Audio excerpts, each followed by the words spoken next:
Hello everyone, my name is Ruchan and I welcome you to your PDF. आज हम लोग करने वाले हैं एचपीसीएल के कुछ इंपॉर्टेंट क्वेश्चंस, प्राइमरीली जो कि ट्रांसपोर्टेशन इंजीनियरिंग से है। ट्रांसपोर्टेशन इंजीनियरिंग, दैट टू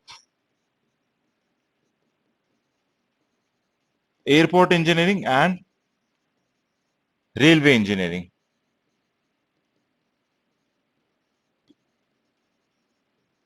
हम लोग इसके क्वेश्चन सॉल्व करेंगे।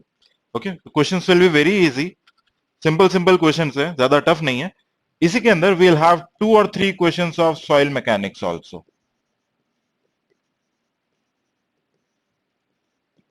ओके, क्वेश्चन किस तरीके से आता है, कुछ क्वेश्चन ऐसे भी हैं इसके अंदर। I have picked a few questions on purpose जो कि एग्जाम में पूछे गए हैं and which might create a bit of confusion. Okay, इसलिए उन क्वेश्चंस को भी लिया है ताकि आपको हर एक चीज पता चले।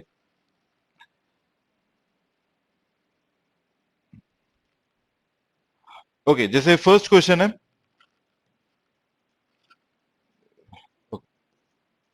The gauge width. Okay, gauge width in metre for a broad gauge. For a broad gauge, let me just change this colour. Okay, broad gauge के लिए होता है 1.676 मीटर। ओके, स्टैंडर्ड गेज के लिए 1.435 metre and narrow gauge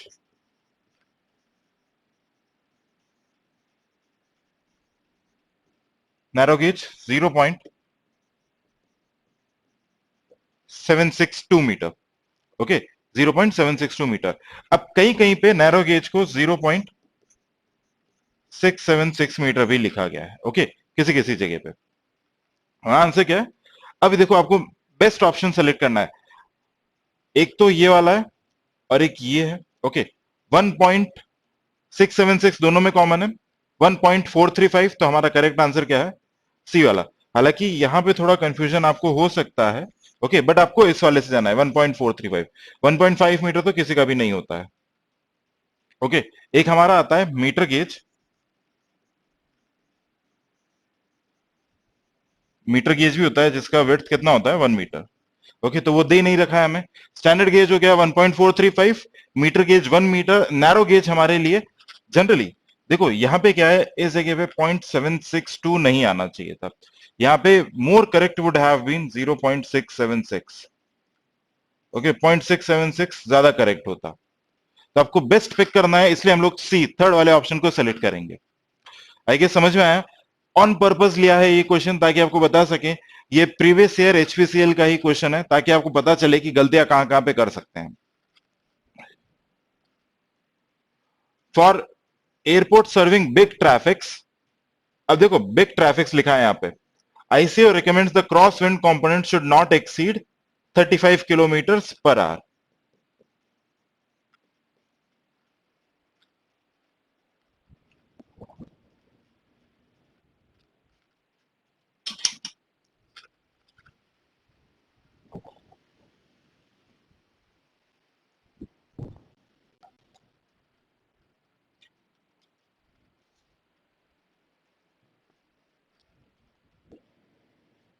should not exceed 35 kilometre per hour. मैं आपको total litre बता रहा हूं। For big traffic we have 35 kilometre per hour. For mixed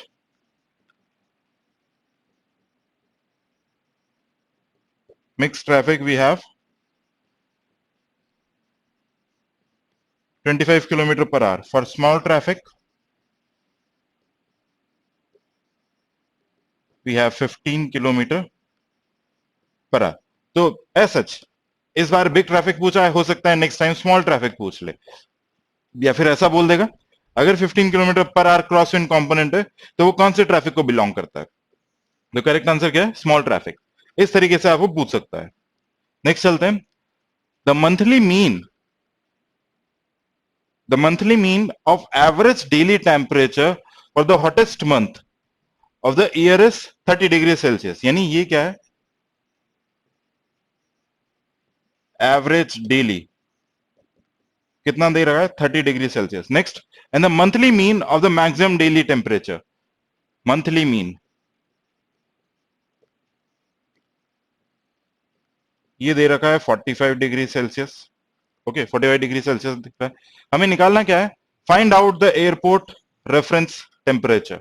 okay, airport reference temperature, इसको हम लोग बोल देते हैं कि ये मंथली मीन है and this is okay sorry, this has to be थोड़ा सा ये ऑपोजिट लिख दिया, this has to be T A और यहां पे इसको लिख देते हैं टीएम। जब हम एयरपोर्ट रेफरेंस टेम्परेचर की बात करते हैं, this is equal to T A plus T M minus T A divide by 3, बिल्कुल सिंपल सा। 30 प्लस ये आएगा 30 प्लस 15 by 3 is 5, so this is 35 डिग्री सेल्सियस। करेक्ट आंसर क्या है, 35 डिग्री सेल्सियस। Correct, easy. नेक्स्ट क्वेश्चन की तरफ। Okay, the coefficient of permeability, the coefficient of permeability of a soil sample having its void ratio, void ratio दे रखा है हमें 0.5। Okay, and the coefficient of percolation KP लिख देते हैं 3 into 10 to power minus 4 centimetre per second. हमें क्या बताना है, परमिएबिलिटी बतानी है। ओके, हमें क्या बताना है, परमिएबिलिटी बताना है। तो जो रिलेशन है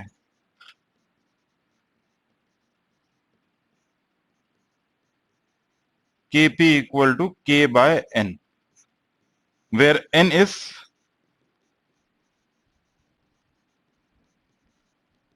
पोरोसिटी, N हमारा क्या होता है, पोरोसिटी। गलती से यहाँ पे E की जगह पॉइंट, E आपको 0.5 दे रखा है तो यहाँ पे N को नहीं रख देना है। E is void ratio, N हमारे लिए पोरोसिटी है, तो N equal to E upon 1 plus e, यानी 0.5 अपॉन 1 प्लस 0.5,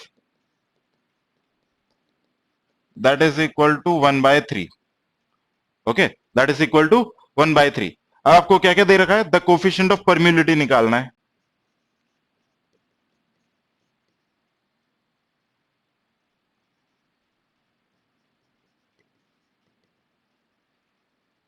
के हमें निकालना है, एन का वैल्यू आ गया 1 बाय 3, यानी हम लोग यहां पे इसको लिख सकते हैं ऐसे कुछ। तो हमारे लिए के कितना आ जाएगा, into 1 by 3, that is equal to 1 into 10 to power minus 4 centimetre per second. यानी हमारा फाइनल आंसर कितना आ रहा है, 1 into 10 to power minus 4 centimetre per second. Simple है, इतना लेंदी नहीं होता है जब आप एग्जाम में सॉल्व करते हो। बस आपको ये रिलेशंस वगैरह याद होने चाहिए, ये वाला और एक this relation K P equal to K by N. Okay, let's move to the last part. ये क्वेश्चन है, the formula used for calculation of super elevation, super elevation on railways. ठीक है, वो रेलवेज बोल रहा है, अगर रेलवे नहीं बोलता है रोडवेज पे, वी स्क्वायर अपॉन 127 आर, ये हमारा सुपर एलिवेशन होता है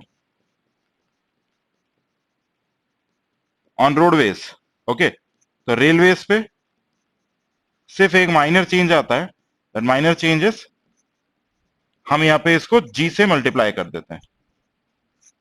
ओके, और जो भी वैल्यू आती है ये किस में आती है, मीटर में। Okay, G V square upon 127 R, where G is gauge distance.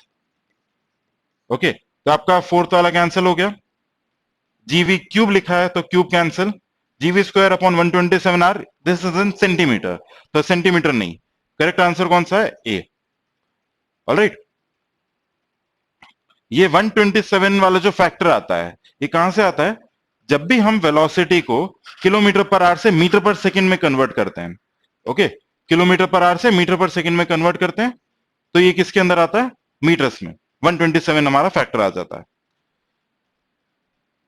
Alright, so I guess this is it for the day.